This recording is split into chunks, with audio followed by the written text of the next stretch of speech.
आपण मला झोपेतून का उठवलं? कुंभकर्णा, ही झोपण्याची वेळ नसून आपल्या शत्रूला आयुष्यातून उठवण्याची वेळ आहे. अंगावर वल्कल घालणारा, झोपडीत राहणारा वनवासी राम आणि त्याच्या मागे पुढे उड्या मारणारी क्षुद्र माकड यांचा समूळ विनाश व्हायलाच हवा. लंकेश्वर रावण, आपण थोडा विचार करावा.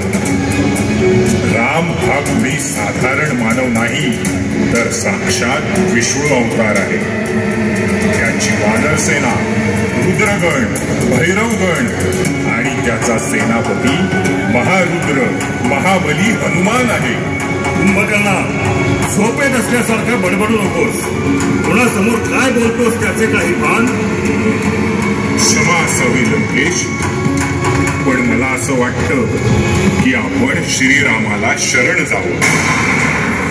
कुंभकर्णा,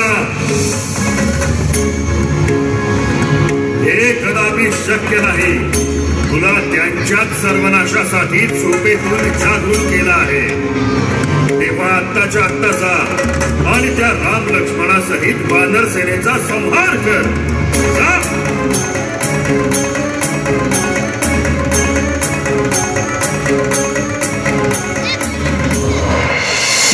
ज्येष्ठ बंधूची आज्ञाप्रमाण मानून कुंभकर्ण युद्धभूमीवर निघाला. युद्धाचे नगारे दुमदुमू लागले. रणवाद्यांच्या कल्लोळानं त्याच्या अंगात विरश्री भिनली. मुठी आवळून, दात चावत, दण दण पाय आपटीत कुंभकर्ण निघाला. त्याच्या असुरी हुंकारानं धरणी कंपित होऊ लागली. कुंभकर्णानं चवताळून रामाच्या सैन्यावर चाल केली. डोळ्यातून आग ओखीत त्याने वानर सैन्य पायदळीत तुडवलं.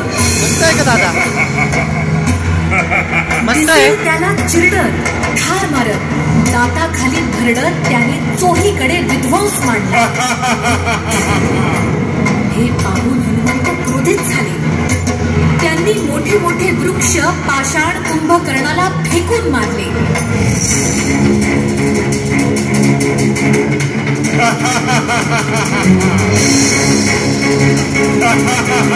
दगड बघ दादा, दगड.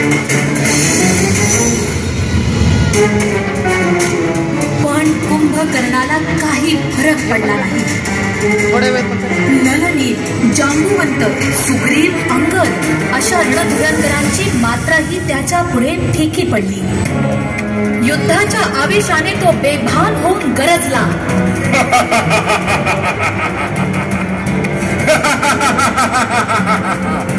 अरे तुच्छ क्षुल्लक ह्याड माकडांनो, तुमच्याशी लढण्यात मला अजिबात स्वारस्य नाही. मला हवे तुमच्या राम आणि लक्ष्मणाचे प्राण.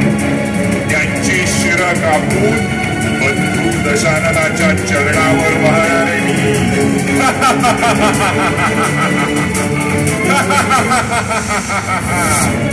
माझा पराक्रम बघून येऊन लपलेत की काय? समोर या, या समोर.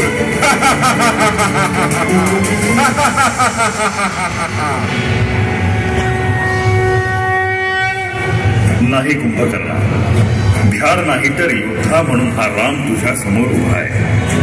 गर्वाने उन्मत्त रावणाला तू विध्वंसापासून परावृत्त करीत होतास. त्यामुळे तू धर्म जाणतोस असा माझा ग्रह झाला. पण नाही, तू साथ दिलीस अनाचाराला, पक्ष घेतलास अधर्माचा आणि विनाश केलास निरपराधांचा. आता तुझा निपात करणं हे माझा युद्ध कर्तव्य. युद्धाला तयार हो. मी तर सिद्ध आहेच. आणि मग काय? भीषण युद्धाला सुरुवात झाली. बलाढ्य कुंभकर्णानं सारं कौशल्य पणाला लावलं, परंतु प्रभू रामचंद्रांच्या सामर्थ्यापुढे त्याचा प्रभाव पडू शकला नाही. अखेर महान धनुर्धारी प्रभू श्रीरामांनी दिव्य मंत्र जपून एक बाण काढला. धनुष्याला लावून प्रत्यंच्या ओढली, वेद घेतला आणि बाण सोडला.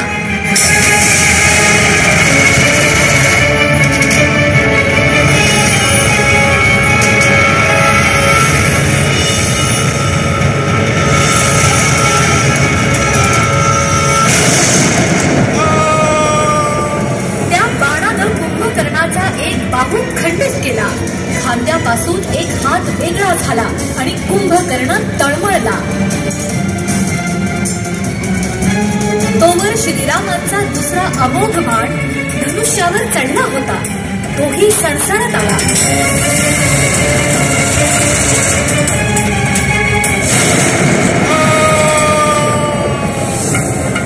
कुंभकर्णाचा दुसरा शक्तिशाली बाहूही तुटला. कुंभकर्ण वेदनेनं कडवडू लागला. पण त्याचा शेवटचा क्षण बाणाच्या टोकावर पोचून वीरश्रेष्ठ श्रीराम सिद्ध होते. महाप्रभावी प्राणघातक महासंहारक अर्धचंद्राग्र बाण.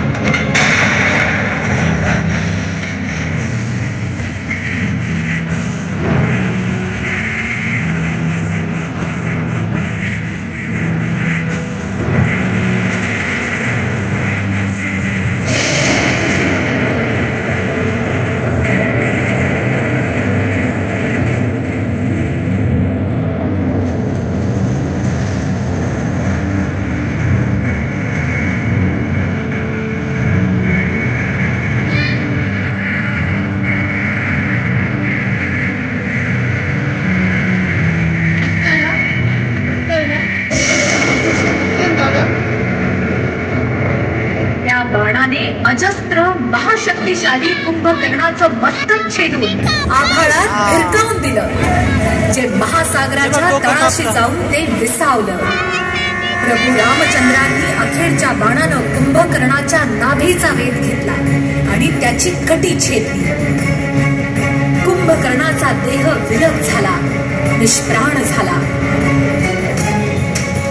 जागेपणी त्रिखंडाला त्राही भगवान करून सोडणाऱ्या अत्याचारी रावण बंधूची दुष्ट छाया रामकृपेनं नष्ट झाली आणि आनंदून गेलेल्या देवदेवता, यक्ष, किन्नर, गंधर्व आणि त्रैलोक्यातल्या पुण्यात्म्यांनी विजयी वीर श्री रामचंद्रांवर भरभरून पुष्पवृष्टी करीत मुक्त कंठाने जयघोष केला. दुष्ट विदारक, असुर संहारक, कुंभकर्ण निर्धारक, प्रभू श्री रामचंद्र की